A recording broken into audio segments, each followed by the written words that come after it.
this, so y'all just have to work with me, all right? Are you okay with that? So just coexist. I know it squeaks, but just bear with me.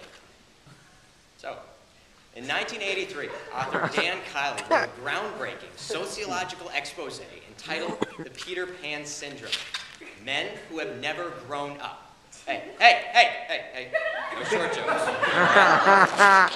Now, in it, he indicts a generation of late bloomers, slackers, nerds, closet collectors, boomerangers, middle-aged gamers, and balloon artists like me. Yeah, that's right, I said artiste. Hey, it's not done yet, all right? Give it a bit of a break. And neither our understanding is also not done.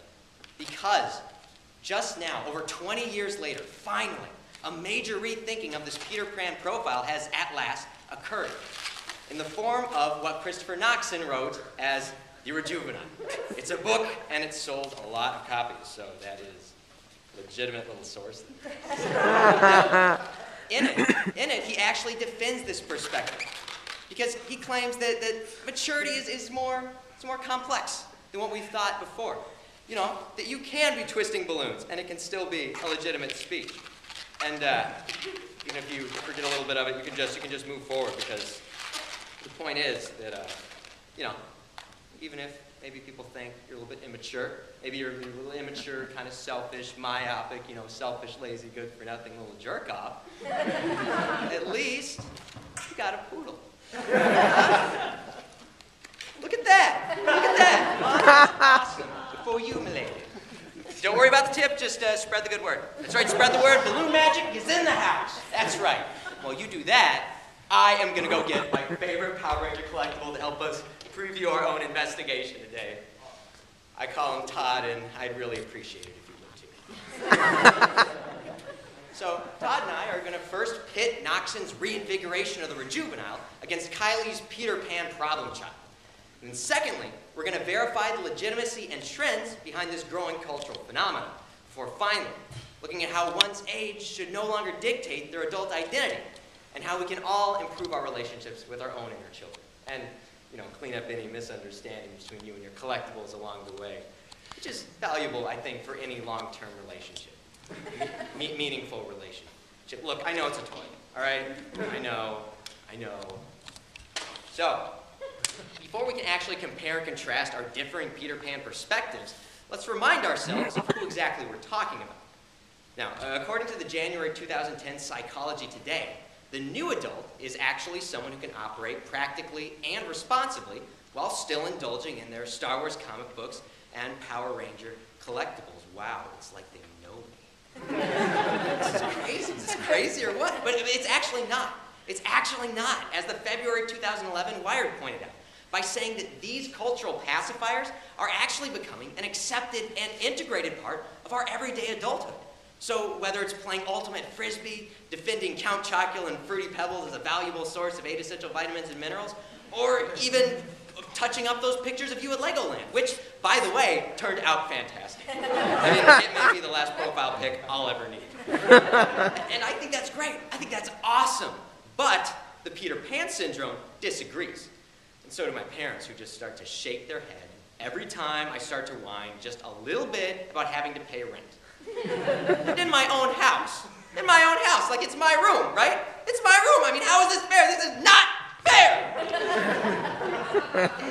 And it's this whining, some might call it more of a man cry, actually, that apparently identifies me as a stunted mutant man-child incapable of real adulthood, which may be true. But, it's a little harsh. And, as the aforementioned Wired pointed out, our culture is simply latched onto this one-dimensional, pessimistic concept of prematurity and just never let go. This cynical slant lacks substance and current cultural context. Yeah, did you hear that, Mom? It lacks current cultural context. Besides, finally, let's not forget, it's called the Peter Pan syndrome. Has anybody ever heard of a positive syndrome? You know, like a happy, feel-good, just can't wait to get it syndrome? Like, IBS, irritable bowel syndrome, of course. Oh yeah, I'd like to contract me some of that. Right there's what you call your free hike colonic. Gonna clean those pipes right out. Great stuff. Great stuff. And now, hold on. All right, hold on. I realize that attempting to argue that the Peter Pan syndrome is being used as a tool of oppression is a bit of a reach. It's a bit of a reach. But nonetheless, it has spawned a flourish of aforementioned books, articles, and one pretty slick transition into our next point. The legitimacy and trends behind this new fusion of semi-adult, kid-centric enthusiasm. Now, according to the Vanity Fair, December 2009, we now have captains of industry appearing on the covers of Forbes and Business Week, wearing Superman t-shirts and wielding Super Soaker water pistols. Additionally, according to the Vanity Fair again in January 2011, these childlike adults are the entire reason that we have things like a billion-dollar comic book industry, a billion-dollar gaming industry, a billion-dollar animation industry, Schoolhouse Rock the musical, and I still quote, even Hello Kitty vibrators. Now look. Sheltered youth such as myself is not at all comfortable discussing Hello Kitty vibrators. I am inexplicably titillated by it. Please don't tell my mom. Please. Right, what do you want? Like another poodle? Another poodle, like a parakeet, a salad shooter, tickets to Jamba Juice. You name it, I'll make it. All right? Now look. According to Christopher Knox, and backed up by a June 19th article on CNN.com, these childish adults are actually the ones making the more mature decisions because we're waiting longer to get married, we're getting divorced less often, and we're having fewer kids.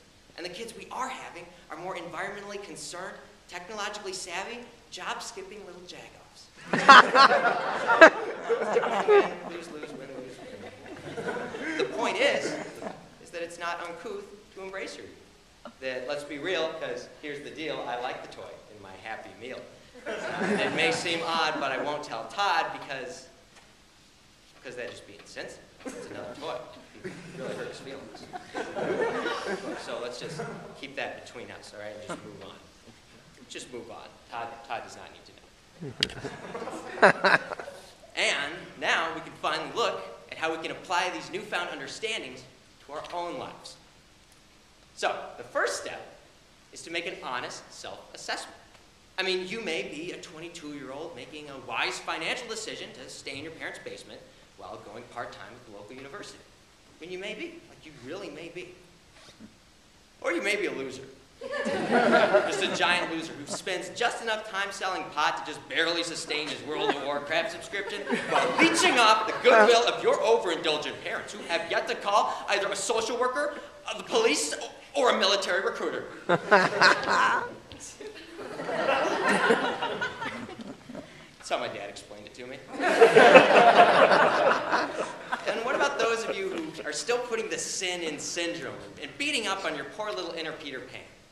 Well, to you, I would point out a quote by internationally renowned author and advisor on arts and the education, Sir Kenneth Robinson, who said that playfulness and creativity are invaluable tools that should not be strip-mined from us, but rather nurtured and reinforced throughout our lives. Which makes me feel totally better about that whole man cry episode. Because these issues are not going to solve themselves. And we can all benefit from a more accepting, less cynical approach to our stunted mutant man-children.